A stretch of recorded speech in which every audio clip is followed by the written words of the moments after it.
दे धडक बेधडक आपल्या परिसरातील ताज्या घडामोडी, घटना, समस्या, विविध क्षेत्रातील सर्वदूर बातम्या पाहण्यासाठी लोकशक्ती लाईव्ह न्यूज चॅनलला सबस्क्राईब करा आणि नोटिफिकेशन मिळवण्यासाठी बेल आयकॉनला प्रेस करा. तळाशेत जिल्हा परिषद मतदारसंघात यंदाच्या निवडणुकीत राष्ट्रवादी काँग्रेसने जोरदार पुनरागमन करत मागील पराभवाचा वचपा काढला असल्याचे मत खासदार सुनील तटकरे यांनी व्यक्त केले. मागील निवडणुकीत संगीता बक्कम यांचा पराभव झाला होता, मात्र यावेळी त्यांना विजयी करून कार्यकर्त्यांनी विरोधकांना ठोस उत्तर दिल्याचे त्यांनी सांगितले. इंदापूर विभाग राष्ट्रवादी काँग्रेसतर्फे नवनिर्वाचित जिल्हा परिषद व पंचायत समिती सदस्यांचा जाहीर सत्कार समारंभ मंगेशी कार्यालय इंदापूर इथे मोठ्या उत्साहात पार पडला.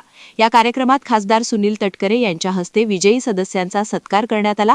याप्रसंगी जीप सदस्या दिशा जाधव, माणगाव पंचायत समिती सदस्य तथा उपसभापती मनीषा मालोरे, संगीता बक्कम आणि अलका केकाणे यांनी कार्यकर्त्यांना मार्गदर्शन करत आगामी काळात अधिक जोमाने काम करण्याचे आवाहन केले.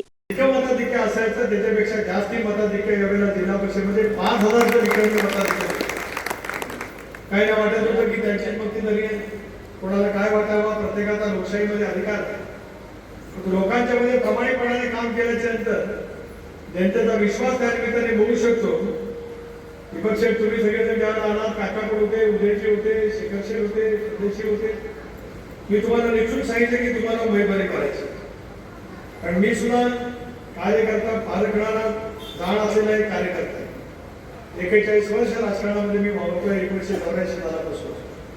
तेव्हा कोण कार्यकर्ता जनतेच्या समोर गेल्याच्या नंतर त्याच्या पाठीमागे आशीर्वादाची शक्ती पक्षाची आहेच, माझी आहे, आदित्यची आहे, पण सर्वसामान्य कार्यकर्त्यांची आणि मतदारांची शक्ती होऊ शकते असा विचार त्यावेळेला केला आणि आपल्याला आग्रह केला की आपल्या पत्नीला या मतदारसंघातून आपण त्या ठिकाणी निर्वाचित करावं. उभा राहा. लोकशक्ती लाईव्हसाठी गौतम जाधव, इंदापूर. अशाच सच्चाई दर्शवणाऱ्या बातम्या पाहण्यासाठी लोकशक्ती लाईव्ह न्यूज चॅनलला लाईक करा, शेअर करा आणि सबस्क्राईब करा.